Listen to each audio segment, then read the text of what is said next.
mais delongas, já começa.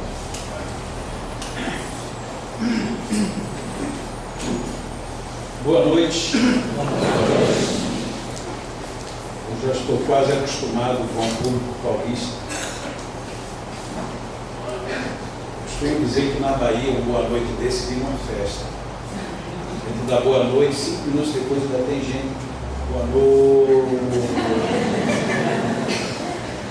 Mas em São Paulo, por mais que eu queira fazer paulista mais baiano, não tem jeito. Muita paz, muita harmonia, muita luz. Saibamos, sobretudo, aproveitar bem a vida, porque a vida é eloquente e grandiosa dentro de nós mesmos, até o momento em que nós pensemos que é assim. E se é para pensar, então pensemos bem e vivamos bem. Magnetismo na mediunidade. Esse tema poderia também ser o magnetismo no espiritismo, espiritismo com magnetismo, só espiritismo, porque tudo isso está junto um do outro. Assim como não existe espiritismo sem Allan Kardec, também não existe mediunidade sem magnetismo. Essas duas coisas estão intimamente ligadas uma com a outra. Por isso mesmo que alguém às vezes diz assim, você é espírita kardecista, a gente diz que isso é redundante, e é redundante mesmo. Porque hoje, com a profusão de conhecimentos e a circulação de tudo, até mesmo doutrinas que antes eram consideradas antagônicas ou até mesmo conflitantes, até estas hoje também fazem referência ao espiritismo no que diz respeito às obras do Senhor Allan Kardec.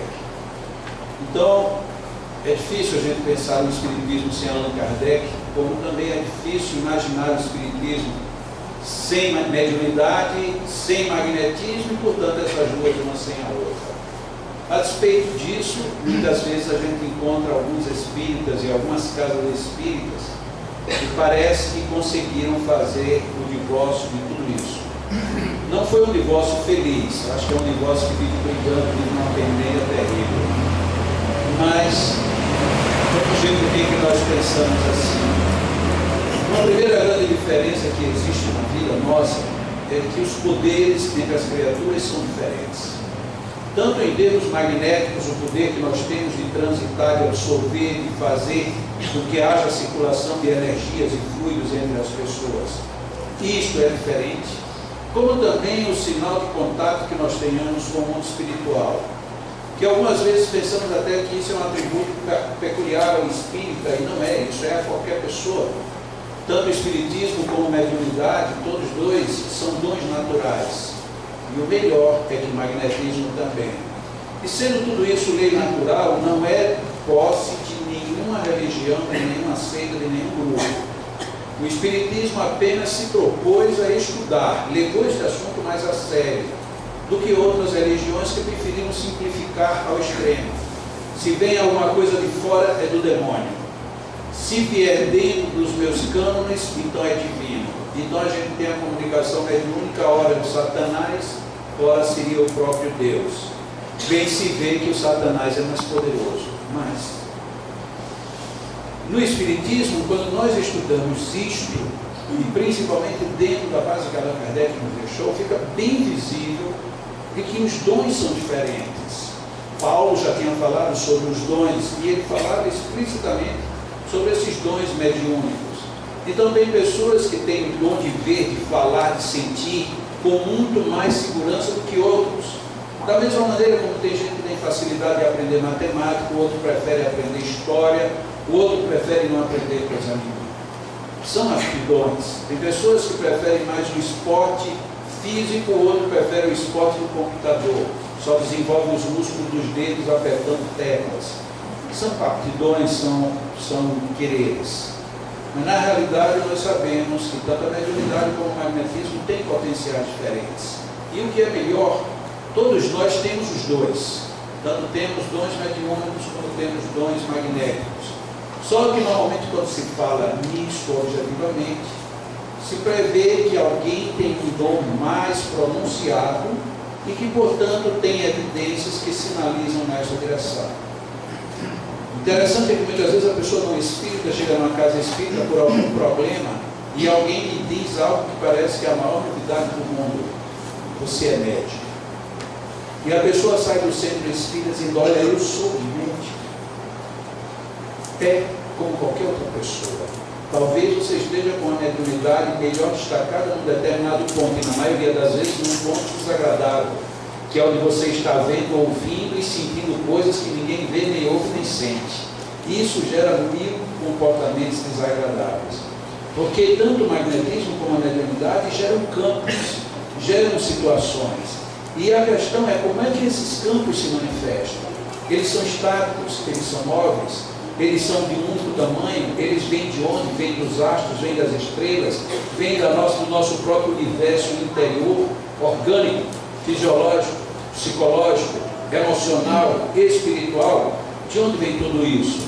Se nós vivemos tudo isso a um só tempo na nossa vida, é óbvio que todas as vivências que nós temos interferem. Eu estou falando de vivências, dessas vivências isoladas que nós estudamos, mas que na realidade elas estão intimamente ligadas dentro da nossa própria projeção. O meu fisiológico, ele não funciona aleatoriamente do meu psicológico. Por sua vez, o meu estado emocional, o meu estado moral, ele também não se perde completamente da parte orgânica. Os dois dependem de algo muito sutil, que é a essência que nós somos, que é o espírito. E tudo isso está consociado. Logo, as nossas emanações, assim como as nossas percepções ou absorções, elas guardam sempre relação com tudo isso. Podemos, por didática ou por especializações, dividir determinados setores em determinados momentos, mas no fundo tudo age e interage com tudo o tempo todo em nós mesmos. No movimento espírita surgiu um livro que era uma verdadeira obra, que no momento ela foi considerada uma obra muito pequena. Ela surgiu a princípio sendo publicada nas páginas da revista Reformador e depois se transformou num livro. E esse livro, que eu tenho o maior respeito por ele durante muito tempo passou quase que despercebido. É um livro chamado Magnetismo Espiritual, que foi publicado pela FEB. Esse livro, para mim, foi o primeiro livro de total honestidade que eu abri quando eu era muito jovem para ler. Eu queria entender os passes. E como esse livro falava do então passe, chamando isso de magnetismo, aquele livro me chamou muita atenção e eu li com muita atenção também. E foi impressionante como a maioria dos livros espíritas que eu tinha lido até então, fora da literatura de Allan Kardec, era um livro que parecia que está passando uma manteiga para tornar o pão melhor engolido. Este livro, ao contrário, este autor, ele foi limpo, direto e cru. Ele coloca no livro resumos de magnetizadores que antes a gente sabia que não era bem-vindo no meio. Mas, apesar disso, esse livro até hoje existe, até hoje ele é publicado, mas até hoje ele não tem tanto respeito. Esse livro ele tem 32 capítulos, o autor não deu nome a nenhum deles, mas eu vou destacar na nossa apresentação duas situações desse livro. No primeiro capítulo, quando ele disse isso: os homens opõem obstáculos ao descobrimento das próprias verdades indispensáveis ao seu progresso e à sua felicidade. Micaelis estava divinamente inspirado quando escreveu isso, só que ele não era uma inspiração que veio de um mundo longe e que disse para ele uma verdade que ele talvez nem previsse. Ele simplesmente tinha observado isso, e qualquer um de nós que olharmos com atenção ao nosso derredor perceberemos exatamente isso. A humanidade parece que se boicota o tempo todo. Até quando nós falamos de felicidade, nós falamos de felicidade com medo. Se você está se sentindo bem, você diz: como é que você está? Você está bem? É. Porque a gente tem medo de dizer que está bem e o outro ficar com inveja e destruir nossa felicidade. A gente tem medo de ser feliz, a gente tem medo de estar bem. Como é que você está lá no seu emprego? Estou indo. Ah, mas eu soube que você está tão bem, você recebeu uma promoção, um aumento. Não, mas não é bem assim. É impressionante como a gente tem medo de estar bem. Parece que existe algo que diz: se você está bem, se prepare, que depois da vida você vai para um lugar muito ruim. Porque parece que é isso mesmo. Quando nós chegamos no Espiritismo, que encontramos a ideia da reencarnação, encontramos ali a reencarnação como a maior prova da lei de justiça e de amor de Deus. Mas quando a gente escuta hoje palestras de reencarnação num centro espírita, lógico que tem centros espíritas que falam de reencarnação com grandiosidade, mas é muito comum a gente só encontrar o discurso de que você está sofrendo porque na outra você fez por onde. Ou seja, a reencarnação só justifica o erro. E um dia eu faço uma pergunta mais ou menos assim, que é uma pergunta bem comum nas minhas palestras. Quando você encontra uma pessoa que é cega, de cor não aceita pela sociedade, nasceu num lugar pobre que foi renegado porque era cheio de deformidades, nada na sua vida quando você cresceu deu certo, ninguém gosta de você, você é um estorvo para o mundo. E se você chega numa casa espírita e pergunta: o que eu fiz para merecer essa vida? Alguém falando muito suavemente vai dizer: meu irmão, provavelmente na outra vida você terá cometido muitos abusos, por isto que nesta, e fala-se assim, bem suave, como que falando suave deixasse de doer nas costas da pessoa. E aí a gente coloca que tudo é culpa da vida anterior e é reencarnação. Faz sentido, mas para que isso esteja 100% certo, é preciso que essa teoria enfrente o lado oposto. A gente sai daqui e aí vamos agora à Suíça. E chegamos na Suíça e encontramos um monte de homens e mulheres bonitos, perfeitos, saudáveis, e mesmo quando não tem emprego nem dinheiro, o governo lhe dá tudo, absolutamente tudo: casa, dinheiro, hospital, farmácia, tudo. Você não passa nenhum tipo de privação. Aí você pergunta: o que foi que essas pessoas fizeram na outra vida para merecer isto? E aí a gente não sabe a resposta. A gente só sabe a resposta da desgraça, mas da coisa boa a gente não sabe. Porque imagina você nascer lindo, bonito, com tudo a seu favor. Qual foi o seu pecado da vida anterior para isso? Então você já era santo. Mas só que quando você chega lá, você vê que aquelas pessoas também têm defeitos, algumas têm maldades, algumas são totalmente inconformadas com tudo.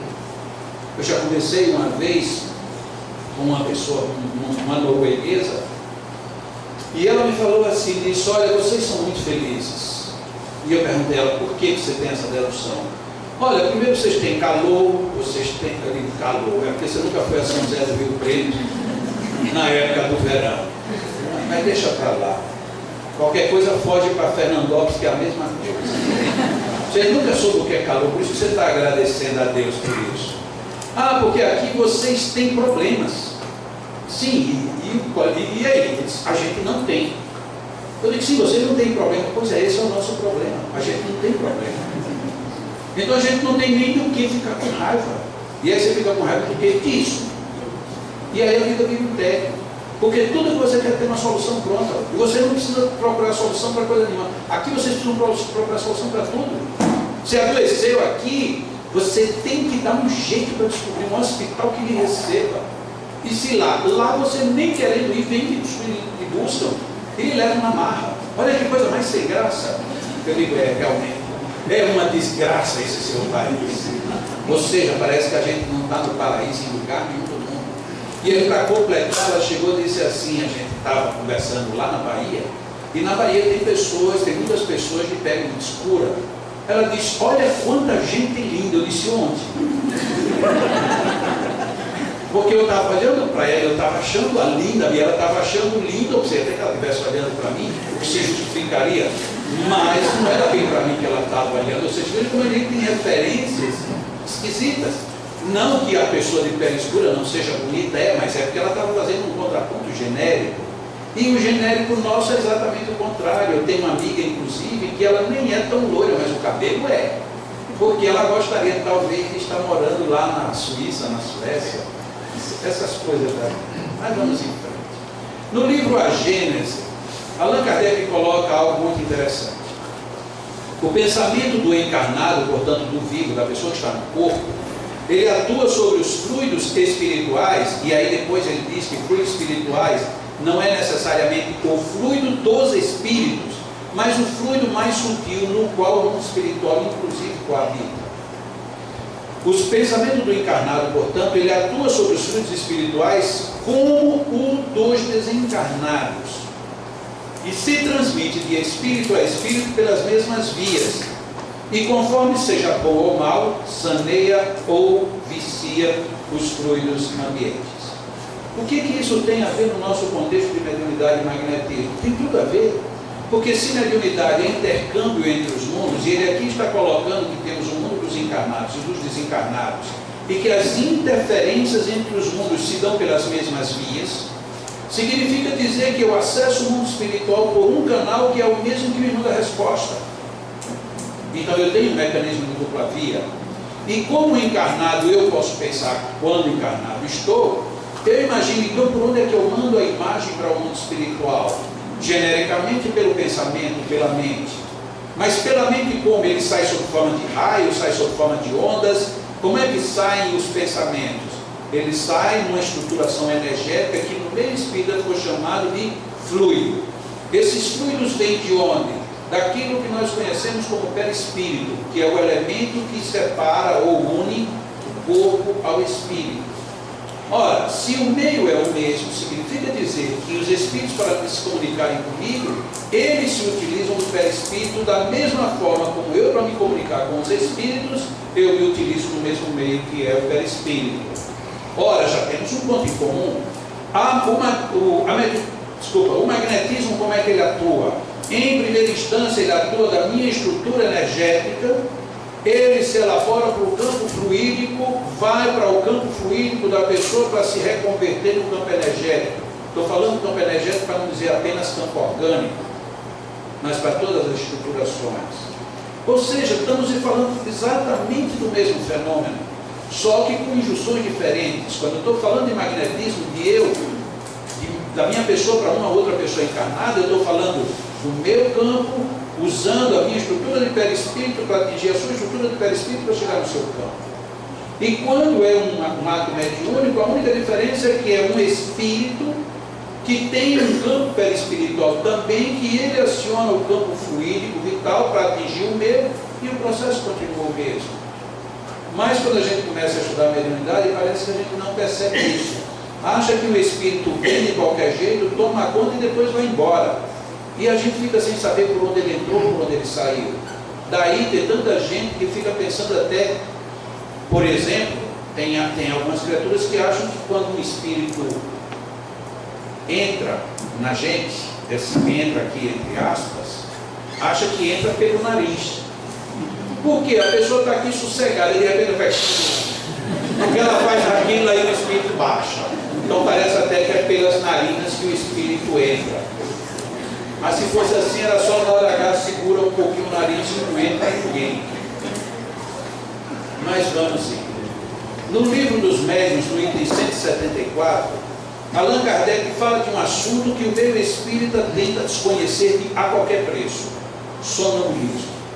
A lucidez sonambúlica. O que é lucidez sonambúlica? Como nem todo mundo aqui deve estudar este assunto, sonambulismo é a capacidade que tem uma pessoa de sair de si própria e, indo fora do seu corpo, ela vê ou participa ou até opera situações no ambiente onde ela vai. Por exemplo, uma pessoa que tem, para colocar um exemplo bem prático de magnetismo, tem alguém que faz um atendimento magnético à distância, por sonambulismo. Por que se dá? A pessoa se desdobra, e aí está lá o nome Pedro Rafael da Silva, na rua tal, cidade tal.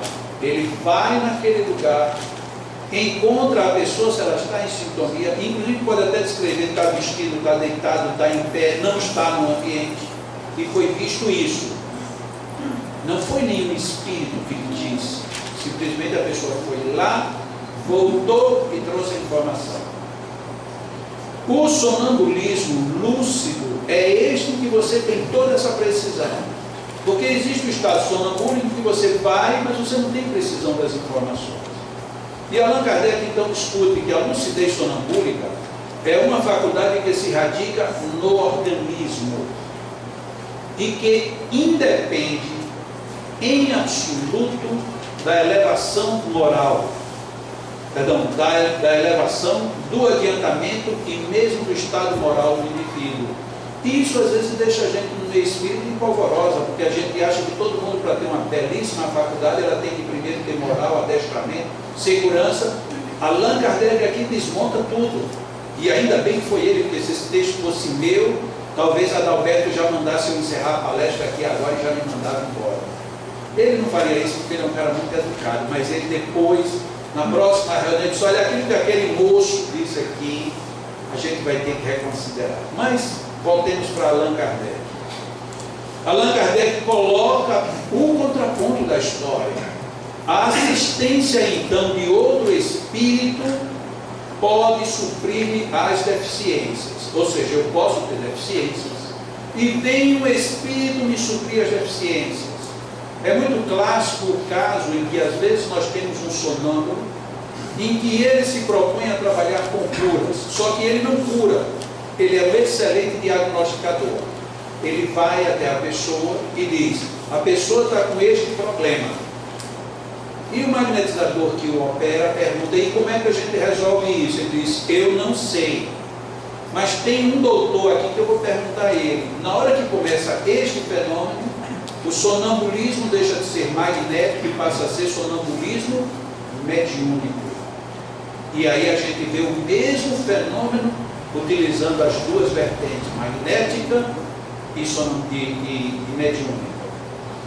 Nesses casos, daí Allan Kardec ter feito a pontuação, muitas vezes a presença de um espírito pode suprir as suas deficiências. Mas um sonâmbulo, e parecia que Allan Kardec queria deixar bem claro que a regra é geral, tanto como os médiuns, pode ser assistido por um espírito mentiroso, leviano ou mesmo mau. Aí, sobretudo, é que as qualidades morais exercem grande influência para atraírem os bons espíritos. Allan Kardec, ele tinha essa didática que é esplendorosa, que nem sempre a gente consegue ver em toda a literatura espírita. Ele não tinha medo de dizer a coisa mais densa, mas ele pontuava como você chegar na situação mais harmoniosa. Então a mediunidade e o sonambulismo e magnetismo praticamente são irmãos gêmeos, participam do mesmo movimento, da mesma circunstância e levam para a mesma situação. O nosso problema de espíritas é que nós desprezamos esses conceitos. E na hora que nós desprezamos, ficamos praticamente que órfãos no meio disso tudo. No Livro dos Espíritos, na questão 555, Allan Kardec mostra a ligação definitiva entre o Espiritismo e o Magnetismo. O Espiritismo e o Magnetismo nos dão a chave de uma imensidade de fenômenos.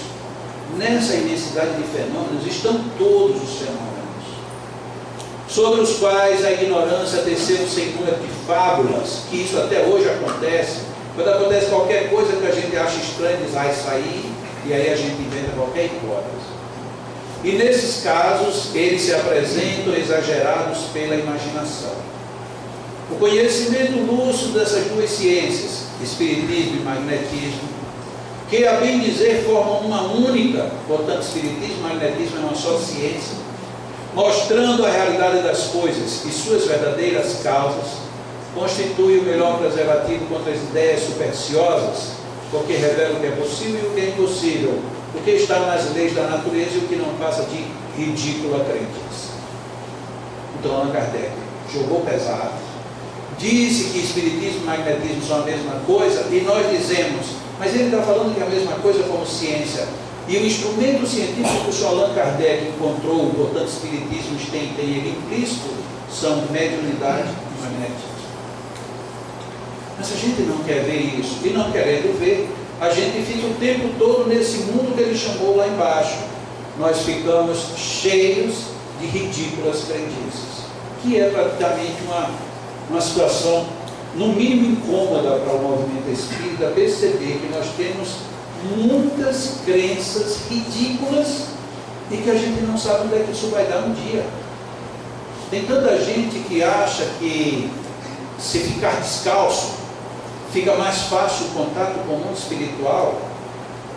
Eu digo que isso é ridículo, acredite, porque eu posso me sentir melhor ficando descalço. Isso é perfeito, não tem nada contra. Mas se eu disser que eu só consigo entrar em sintonia com os Espíritos porque estou descalço, eu estou criando uma ridícula acredite, porque não faz relação. Aí, como não faz relação, a gente quer encontrar uma relação. E aí dizer, mas você ficando descalço, pisando no chão, aí você faz um fio terra. Eu pensei que eu queria ser gente, eu vou agora ser um fio. Ou seja, a gente parece que perde a capacidade de pensar. Se vocês me permitem, a gente volta para a primeira lâmina do Micaelos, que parece que a gente faz questão de não avançar naquilo que é bom para nós como humanidade e para a nossa própria felicidade. Ficar em ridículas crendices é péssimo, porque no dia que cair a verdade, a gente vai dizer, mas como é que eu fiquei até hoje pensando que isso era verdade? Oh, desculpa. No capítulo 14 do livro dos Médiuns, da Gênesis, quando Allan Kardec trata de muitos itens importantíssimos para qualquer pessoa que queira estudar magnetismo ou mediunidade. No capítulo 14, onde ele estuda fluidos, onde ele estuda curas e onde ele faz também algumas observações sobre a obsessão e a desobsessão. Allan Kardec anota que a obsessão é a ação persistente de um espírito mau exercendo sobre o indivíduo. A questão é que, primeira coisa que nós não fazemos, o que é um espírito mau?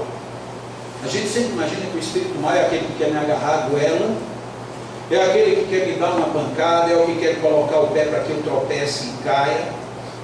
É um espírito que quer me fazer um mal físico. Mas se uma pessoa, vamos imaginar agora um encarnado, para ser mais fácil, e uma pessoa que chega para a gente, olha assim nos olhos e diz assim, você frequenta o centro espírita de fulano, que aí já o centro espírita perde o nome na hora, é o centro espírita da pessoa, o que já é uma primeira coisa interessante, mas até aí não tem nada demais. E você frequenta a reunião que é dirigida por fulano, veja como a coisa vai ficando sempre pessoal. Quer dizer que você faz parte daquela turma? Sim, por quê? Não, eu não vou nem dizer nada. E realmente não precisa dizer mais nada. A desgraça já está feita. É a mesma coisa que uma amiga se encontrar com outro e dizer, fulano, você tem visto fulano? Eu digo, não me diga que você ainda fala com aquela pessoa. Por quê? Não, nada. Não está aqui quem falou. Já desgraçou a amizade, porque a gente fica, o que foi que houve? De onde foi que veio? A gente pensa que o espírito mau é aquele espírito que só faz uma coisa extremamente física, mas ele pode incutir com raciocínios os mais desbaratados possível. Tem um indivíduo, uma pessoa lá em Natal, que ele começou a receber espíritos de tudo quanto foi natureza. Mas era Pedro da Silva, Manuel das Quintas, José das Rocas, mas as mensagens dele ninguém lia, porque a mensagem não tinha pé nem cabeça. Aí ele descobriu que se ele recebesse André Luiz, as pessoas iriam ler. E ele, com ele mesmo, ele não pensou em receber André Luiz que vinha com Chico, ele apenas disse que era André Luiz. As pessoas que leram que achavam que era o mesmo André Luiz, como que se só tivesse um André Luiz no mundo. Era nítido que na cabeça dele ele estava querendo blefar. Aí, como ele começou a receber André Luiz e as mensagens de André Luiz começou a ter produção e reprodução, aí que tal eu receber Manuel também? Que tal eu receber Bezerra? Porque ele não colocava Bezerra nem Bezerra, Bezerra. E aí ele começou, aí foi. Aí ele achou pouco, aí daqui a pouco ele estava recebendo Pedro Apóstolo, Paulo, e aí começou. Até que um dia ele recebeu o próprio Chico encarnado. Chico estava encarnado. Mas ele recebeu o Chico Xavier, porque Chico Xavier estava precisando das mensagens, mas se ele desse, o pessoal pensaria que era Emmanuel. Então vem por intermédio dele, para ele poder expressar a verdade que não conseguia mais expressar verbalmente. O interessante é que as pessoas acreditam. Isso é uma obsessão. Imagina o que os espíritos estão fazendo com esse indivíduo. Agora estão fazendo só com ele, está fazendo com ele e com todo mundo que está entrando na onda. Eu imagino esses espíritos o quanto não ficam rindo, porque a gente pode brincar. Uma vez alguém me perguntou, já pode falar tanto disso, se você quisesse blefar, eu digo que a coisa mais fácil do mundo é blefar com as pessoas que chegam para o centro espírita se estuda. É muito fácil. Chegar uma pessoa perto de você, você só basta fazer assim, você olha. Aí depois você fica olhando assim, meio de bando e vai se virando. Pode ter certeza que aquela pessoa vem perguntar o que é que você está vendo. E você não precisa dizer nada.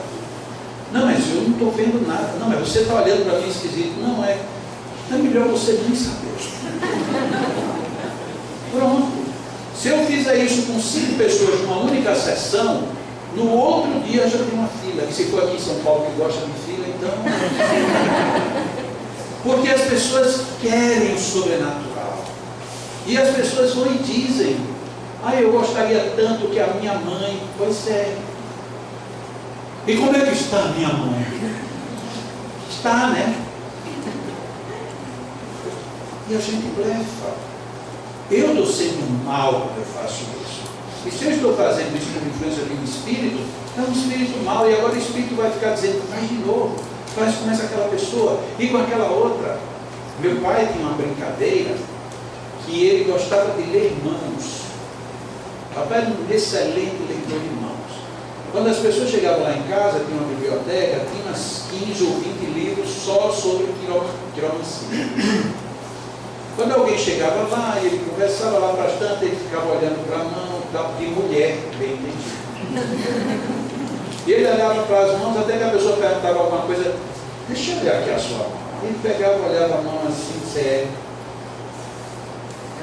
O senhor viu alguma coisa? Eu disse, não, é porque eu já fiz um curso aí mostrava os livros.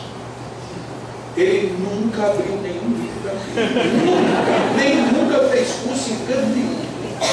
Mas ele mostrava lá os livros. A pessoa olhava, vai olhar para aquele homem e vai dizer, ele está brincando? Não, mas seu Nero não brinca. Realmente ele fez. Mas o senhor poderia ler aqui a minha mão? Ele disse, não, mas só que eu fiz um curso especializado. Mas como assim? Eu fiz esses cursos nesse livro, mas depois eu peguei um grande médico, nem é aqui do Brasil, e ele me ensinou que não só é a palma da mão que dá a informação. Eu disse, não, quer ver aqui a sua mão? E ele pegava a mão das moças, aí depois ele olhava aqui dentro dos dedos, depois ele virava, e alisava, e olhava para o outro lado, e afastava, e trazia. E aí depois ele começava a dizer as coisas, e eu ficava olhando meu pai.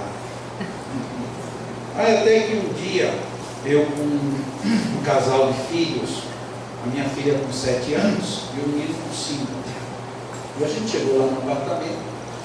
Ele, minha filha, venha para cá. E a menina veio, abraça. Aí ela veio o menino para abraçar. Não, meu filho, peraí que eu já falo com você. Negócio do homem não era comigo. Ele tinha um negócio para homem que era complicado. E aí a minha filha chega para ele, a neta dele. Ele disse, deixa eu ver aqui a sua mão. Deixa eu ver a sua mão. E ele começou a ler e a contar. E disse tanta coisa bonita que vai acontecer. E o meu filho olhando. Quando ele terminou, aí o menino chega, vou ler a minha mão também. Ele disse, abra a mão. Mas ele já não pegou. Aí o menino abriu a mão assim para ele. Ele virou. Não, na sua não tem nada.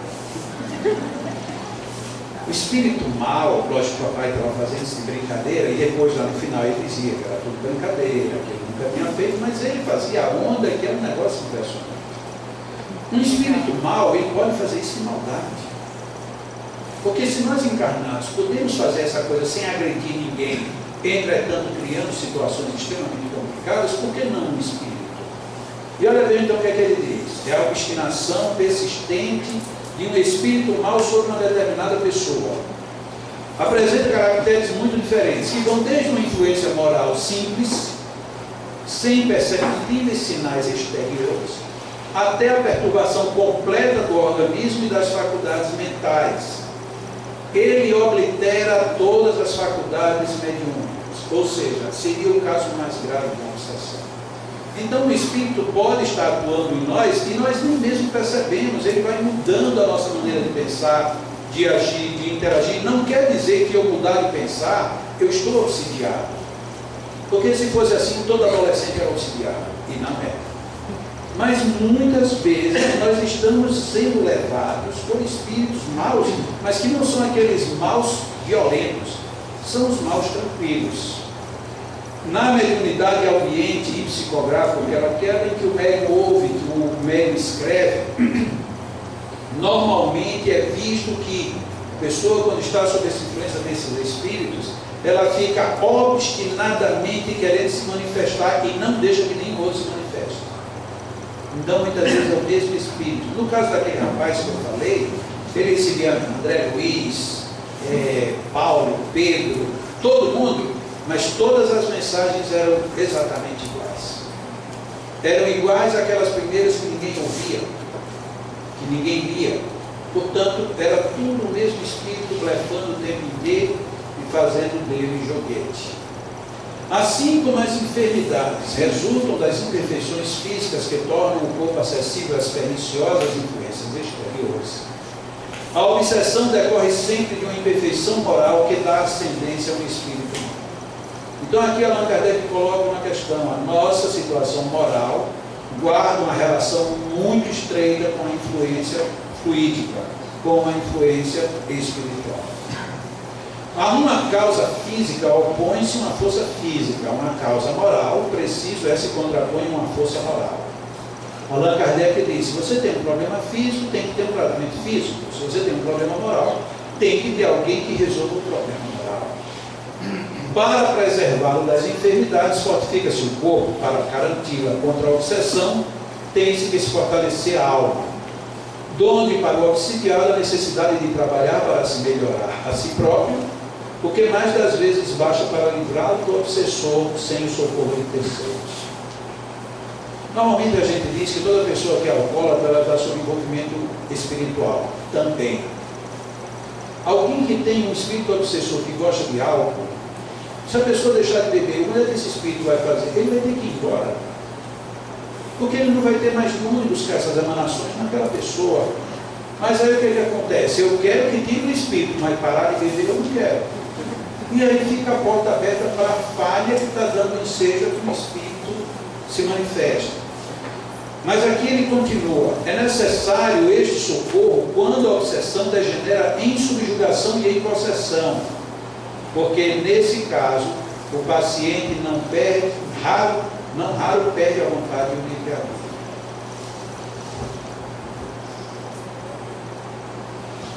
Aqui nós estamos vendo Allan Kardec, no Livro dos Médiuns, falando sobre as obsessões, na Gênese, por isso que eu estou voltando. Na Gênese, falando sobre as obsessões e a desobsessão. E olha só o que dá quando a gente não tem uma atenção muito voltada para a situação. Ele começa dizendo aí que isso se torna, esse socorro necessário, quando a obsessão degenera para subjugação e possessão. Só que no Livro dos Médiuns, Allan Kardec tinha dito que não havia possessão. Aqui na Gênese ele diz que tem, porque ele colocou uma e outra. Allan Kardec mudou de ideia, mudou. E por que ele mudou de ideia? A gente só sabe se ler a Revista Espírita. Porque para Allan Kardec, a possessão era sinônimo de posse pelo demônio. E demônio, por definição, era um espírito que foi criado, destinado objetivamente para o mal. E no conceito de Allan Kardec e do Espiritismo, não existe ninguém que foi criado para ser mal. Logo, não havia possessão. A primeira vez que ele fala na palavra, e portanto ele rejeita, porque ele está pegando a palavra etimologicamente. Mas no prosseguir das manifestações espíritas, ele viu possessão sim, possessão de espíritos não demoníacos, mas de espíritos maus. Por isso é que ele diz que tem a subjugação e tem a possessão. Hermínio Miranda escreveu um livro chamado Condomínio Espiritual, em que ele estuda os casos de possessão e os casos de subjugação. Isso é somente um parênteses para a gente ver como precisamos, em algum momento, estar atentos até aquelas questões que nós lemos.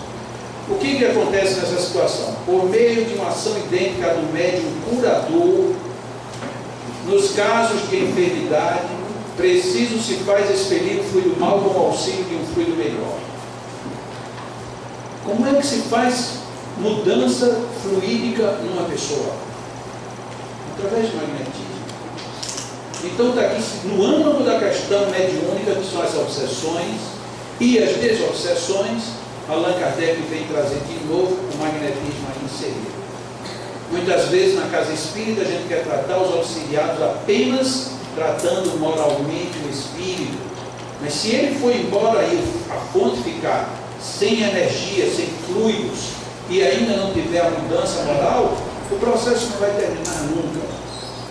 Nem sempre, porém, basta esta ação mecânica, cumpre sobretudo atuar sobre o ser inteligente, ao qual é preciso se possui o direito de falar com autoridade, que entretanto falece a quem não tenha superioridade moral. Então é um regime em que nós não temos que ter apenas o conhecimento. O conhecimento, a ação magnética e a ação moral. Isto às vezes nos falta, e quando falta, faz falta. No livro dos médiuns, agora sim voltando, no item 251, que também trata da obsessão, Allan Kardec explica que a subjugação corporal muitas vezes tira ao obsidiado a energia necessária para dominar o mau espírito. E aqui entrou o problema magnético de vez. O espírito se aproxima por conta das nossas indefesas morais, mas chega num ponto que ele começa a tirar as nossas energias, e quando essas energias são sugadas, aí aparece o domínio, aparece a subjugação. E aí olha que ele dá a receita completa. Literalmente aqui está toda a receita da desobsessão. Torna-se precisa a intervenção de um terceiro. Então tem um obsidiado e tem um espírito. É preciso que tenha uma terceira pessoa que vai atuar ou pelo magnetismo ou pelo império da sua vontade. Só que o magnetismo é a execução da vontade exteriorizada através da energia. Em falta do concurso do obsidiado, ou seja, quando o obsidiado não colabora com o processo, essa terceira pessoa deve tomar ascendente sobre o espírito. Porém, como este ascendente só pode ser moral, só um ser moralmente superior ao espírito é dado assumi-lo, e seu poder será tanto maior quanto maior for a sua superioridade moral, porque então se impõe aquele que se vê forçado a inclinar-se diante dele. Mas Allan Kardec ainda diz que isso que ele disse era pouco. Não podemos oferecer mais do que conceitos gerais, porquanto nenhum processo material existe, como sobretudo nenhuma fórmula, nenhuma palavra sacramental com o poder de expelir espíritos obsessores. Então a questão não é de palavras mágicas, não é de dizer uma rima, uma oração qualquer. Às vezes o que falta ao obsidiado, e aquele voltou para o mesmo ponto, é a força fluídica suficiente. Então o obsidiado já não tem tônus fluídico, não tem tônus vital para combater o assédio. Nesse caso, a ação magnética de um bom magnetizador pode ser de grande proveito. Portanto, é textual. Mas será que nas casas espíritas a gente tem um magnetizador para trabalhar as obsessões, principalmente as obsessões graves? Será que a gente não está deixando os grandes subjugados de fora? Mas isso é uma ação mediúnica, isso é uma ação magnética, isso é uma ação de amor. Então é preciso que a gente volte para a matriz para ver o que está faltando no nosso próprio trabalho para a gente fazer melhor. E a sugestão final de Kardec é mais complicada ainda.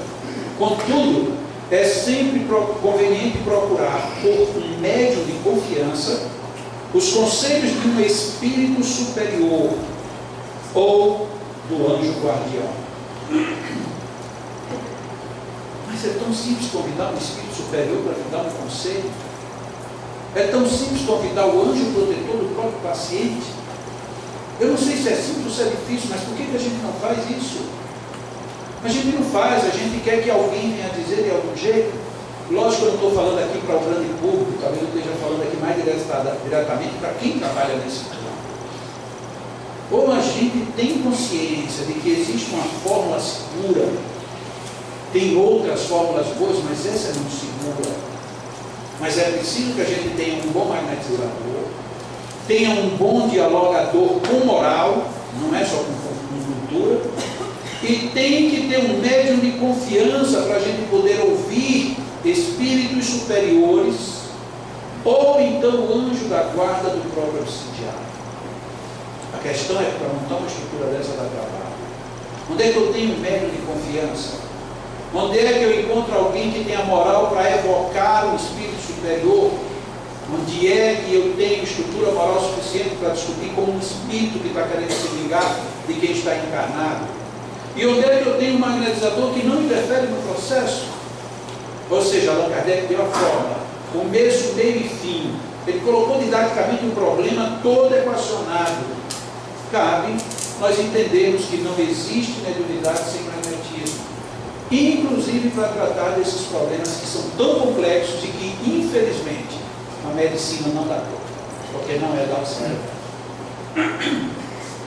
No Evangelho segundo o Espiritismo, até para que a gente não pense que só está nos livros mais complexos, a cura das obsessões graves requer muita paciência, perseverança e devotamento de quem ninguém vai trabalhar com isso.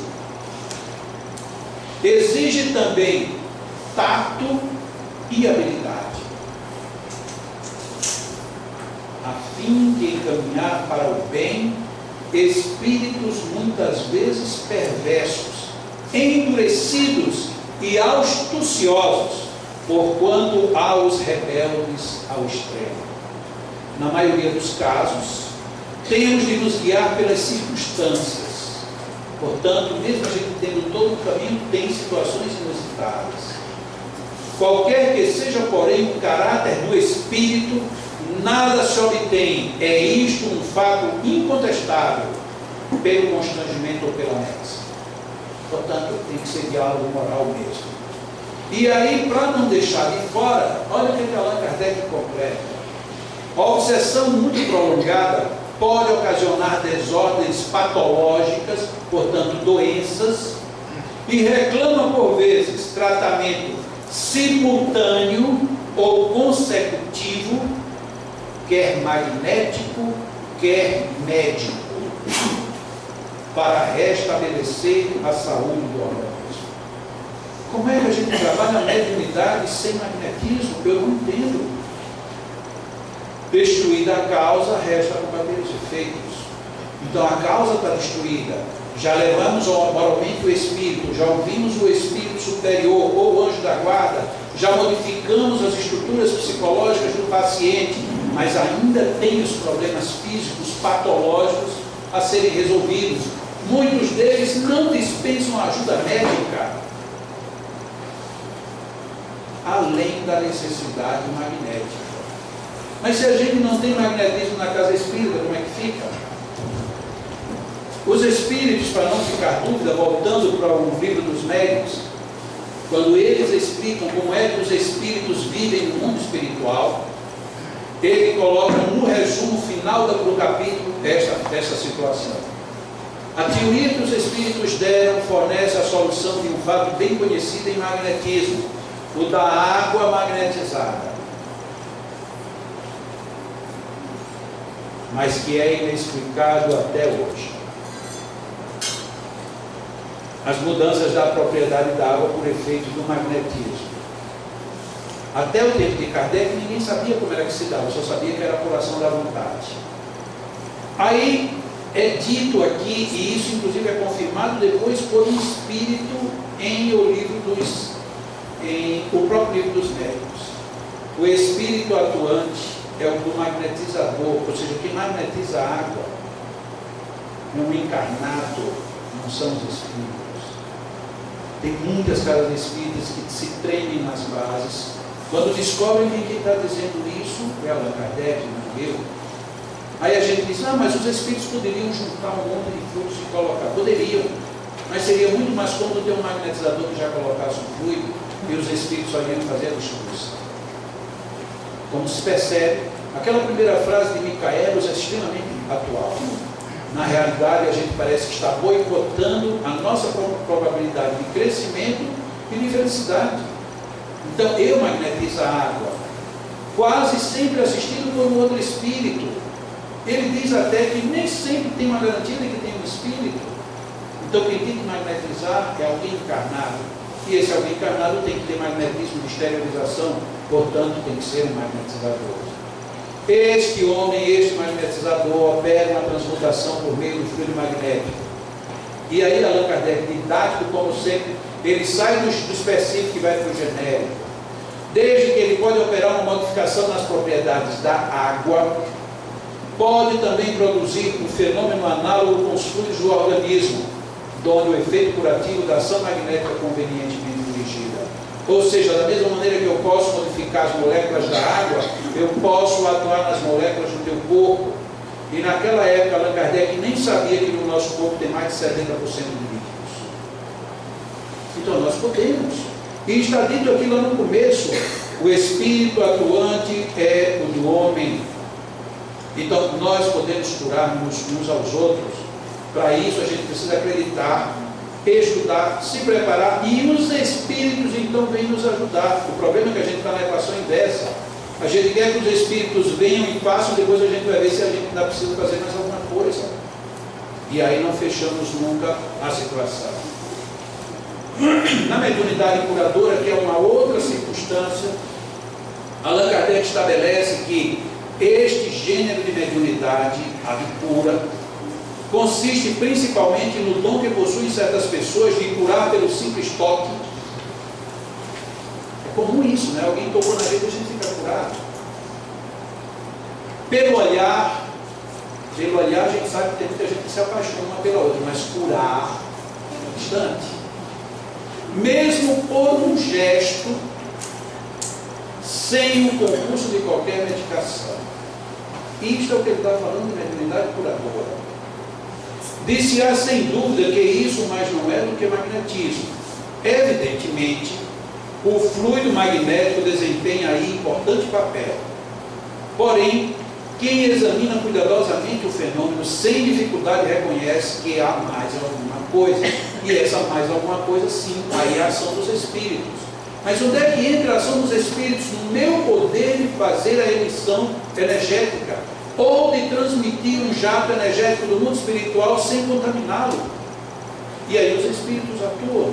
É assim que funciona, mais uma vez, a mediunidade pedindo a participação do magnetismo. A força magnética reside, sem dúvida, nos homens. Está aí os espíritos dizendo. Porque daquela outra vez foi Allan Kardec quem disse. Os espíritos confirmam para Allan Kardec. A força magnética reside, sem dúvida, no homem, mas ela é aumentada pela ação dos espíritos que ele chama em seu auxílio. E os próprios espíritos dizem: se magnetizas com o propósito de curar, por exemplo, e invocas um bom espírito que se interessa por ti, pelo teu doente, esse espírito, aumenta a tua força, a tua vontade, o teu fluido ele dirige e dá as qualidades necessárias. Portanto, eu preciso ter força, vontade e fluidos. A questão é que a gente quer aplicar passes, a gente vai para a cabine, tem muitos passistas que vão para a cabine assim: ah, Senhor, quem sou eu para fazer alguma coisa? Ah, quer dizer, se você não é coisa nenhuma, então saia daqui, meu filho. Porque eu estou precisando de alguém que tenha força, vontade e fluidos. Mas a gente parece que não pensa. Aí o paciente também que vai, o assistido, ele entra na cabine e faz: ah, Jesus, eu nem mereço. Mas vê se dá para fazer alguma coisa para mim. Essa conta é 0 vezes 0 dá 0, não dá coisa nenhuma. Lógico. Talvez alguém fique desapontado com o que eu estou dizendo, mas a gente precisa pensar um pouco. Se eu quero, eu vou buscar. Quando eu quero me tratar, eu estou com uma doença grave, eu não vou no primeiro médico que eu encontro. Eu vou procurar o melhor médico que eu posso. Mas aí a gente vai para uma cabine de passes, aí se a gente chega lá, o paciente está lá. Se a gente ouvir o pensamento dele, muitos deles estão assim: ah, Jesus, eu com tantos problemas, e estou aqui para servir, Senhor, será que eu sirvo? Ele certamente está dizendo: de jeito nenhum. Sabe por quê que é assim? Porque se a gente vai ao médico, e aí chega no médico: doutor, eu estou com um problema terrível aqui, e queria que o senhor resolvesse o meu problema, e o médico olhasse para a gente e dissesse: ah, quem sou eu para resolver o seu problema? A gente já sai da hora da oficina do médico. Ou seja, a gente precisa ter consciência do que estamos buscando, do que estamos oferecendo, do que estamos trabalhando. E não tem como ter mediunidade sem ter magnetismo, e não tem como ter magnetismo sem mediunidade se nós queremos fazer a coisa bem feita. Então é preciso que todo mundo saiba onde é que nós estamos andando e o que é que nós estamos fazendo. Esse espírito bom que se interessa por mim, pelo meu doente, ele aumenta a minha vontade, aumenta a minha força, dirige o meu fluido e dá as qualidades. Tem 3 premissas que dependem do homem e uma depende dos espíritos. Isso considerado especificamente. Na realidade, o espírito iria atuar nas 4 vertentes. Mas se 3 eu não dei fluido, não dei força, não dei vontade, sobrou o quê? Para ele vai dar a qualidade a coisa nenhuma. Como é que a gente dá qualidade para coisa nenhuma? Qualidade para coisa nenhuma é coisa nenhuma. E aí a gente diz, eu não sei porque os espíritos não conseguem, eu rezo tanto. É porque também a gente reza tanto sem rezar, né?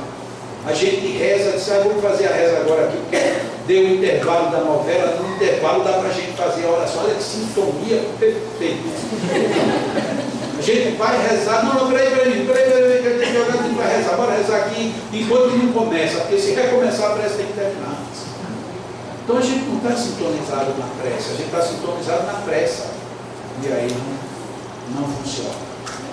Emmanuel, no livro Mediunidade, ele diz assim, Mediunidade e Sintonia, quem deseja crescer para a espiritualidade superior não pode menosprezar o alfabeto, o livro, o ensinamento e a meditação. Quando a gente pensa magneticamente, a gente sabe que o alfabeto, o livro, são 2 atribuições puramente físicas, poderíamos dizer magnéticas. O ensinamento, a nossa estruturação psicológica dirigida, e a meditação, a nossa reflexão mais profunda. Como é que a gente pode ser médium e querendo chegar a ser um bom médium, portanto adquirir condições superiores, se a gente também não passa por isso? Como é que nós queremos ser bons magnetizadores se igualmente também não mergulhamos nessa mesma proposta? Mais uma vez, voltando a Allan Kardec, os seres invisíveis que revelam sua presença por efeitos sensíveis, são em geral espíritos de ordem inferior e que podem ser dominados pelo ascendente moral. Então a gente começou a sentir muito espírito, estou sentindo um negócio, são espíritos de igual para a gente e para baixo. Porque um espírito superior não vai deixar ninguém se sentindo mal.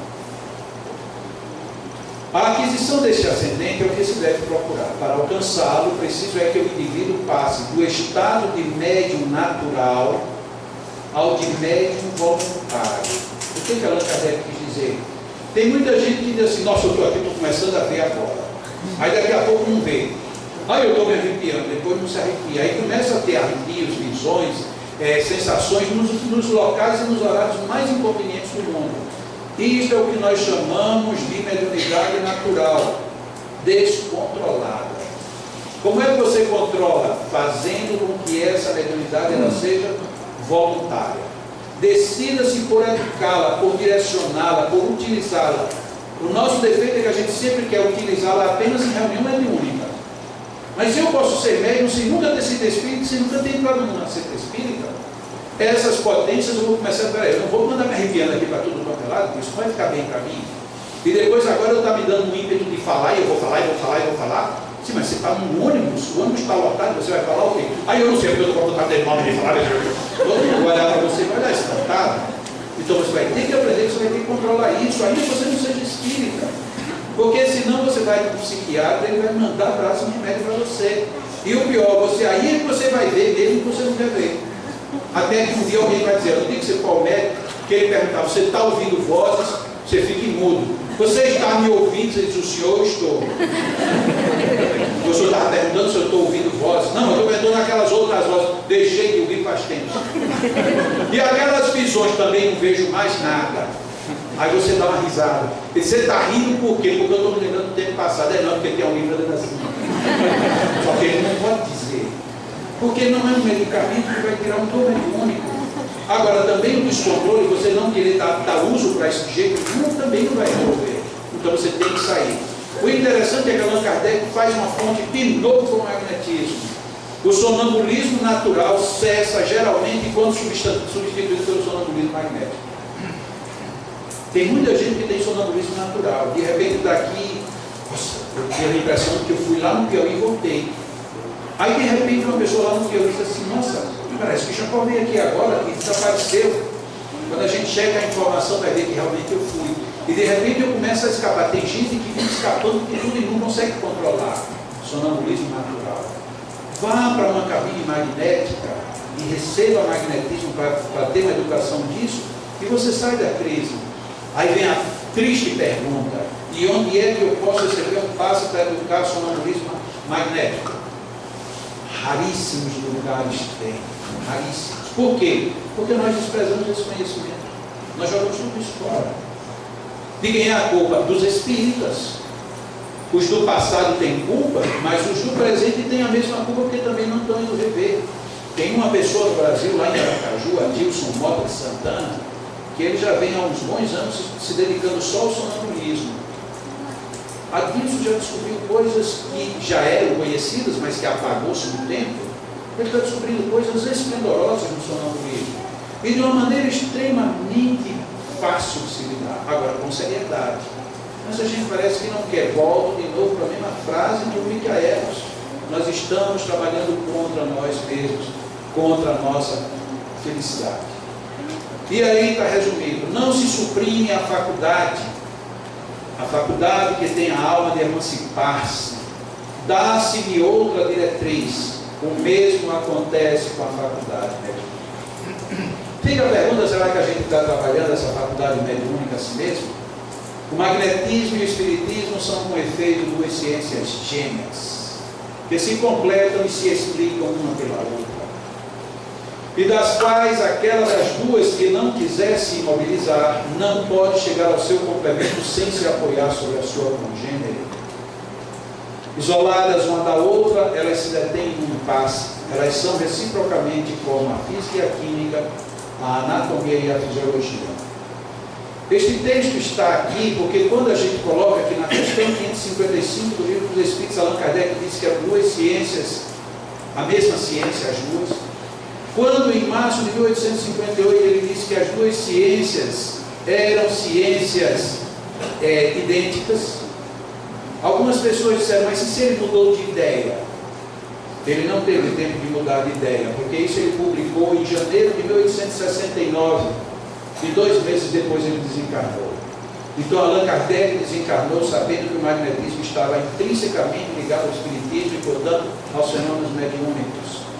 E quando nós perguntamos, como eu venho perguntando aqui desde que eu comecei a falar, onde é que anda o nosso magnetismo? Nós deixamos ele de lado. E não podemos dizer que foi Allan Kardec que criou. O mal é que muitos médiuns confundem a experiência, fruto do estudo, com a aptidão, produto da organização física. Julgam-se mestres porque escrevem com facilidade. É uma chamada de atenção geral a todos nós. Allan Kardec está dizendo que existe um sol, existe um horizonte, existe tudo à nossa espera, mas a gente está se fantasiando o tempo todo, desprezando o estudo, desprezando as leituras, desprezando as meditações e desprezando inclusive a necessidade de dar um direcionamento. Então alguém de repente vê um espírito, acha que já não precisa estudar. Alguém incorpora o espírito, acha que já sabe tudo. E Allan Kardec então puxa as orelhas dizendo: essas pessoas se julgam mestres, mas apenas porque escrevem com facilidade, mas não são médiuns tão bons assim. Da minha parte, eu escrevi num livro: o magnetismo é amor divino, solicitude divina em favor da humanidade. Porque eu não vejo nenhuma bênção maior para o ser humano do que o magnetismo. E não estou exagerando meu foco, é porque eu vejo no magnetismo todas as potencialidades que nós, como seres humanos, precisamos. E voltando para a conclusão que eu disse que ia trazer do livro de Micaelos, quando ele abre no primeiro capítulo dizendo que a gente está boicotando a nossa própria felicidade, o nosso próprio progresso, ele diz no último capítulo 32, é tempo, portanto, de seguir o magnetismo, a sua trajetória, dentro de seus postulados. Ele nos conduzirá ao domínio pleno da espiritualidade.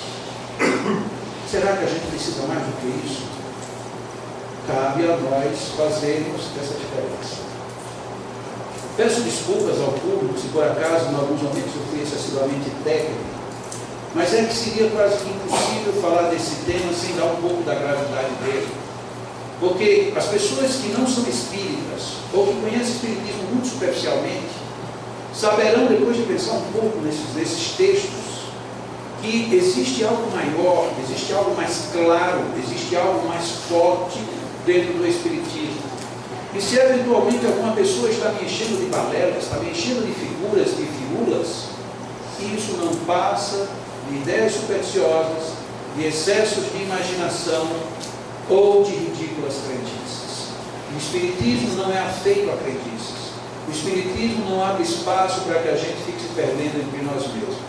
Portanto, a minha proposta hoje é exatamente essa: mostrar para todos nós que o espiritismo precisa que a gente pense para tirar os proveitos que ele tem, e não que a gente fique totalmente fechado, perdendo toda essa luz, todo esse alimento, todas essas bênçãos que estão à nossa disposição.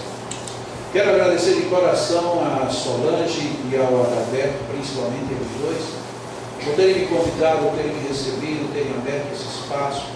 Quero agradecer a todos vocês por terem vindo, se alguém veio por minha causa. Ainda que a palestra não tenha sido muito bom, pelo menos vocês tiveram o prazer de ver um homem muito bonito, o que já é uma vantagem.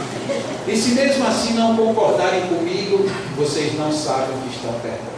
Muita paz, muitos progressos para todos.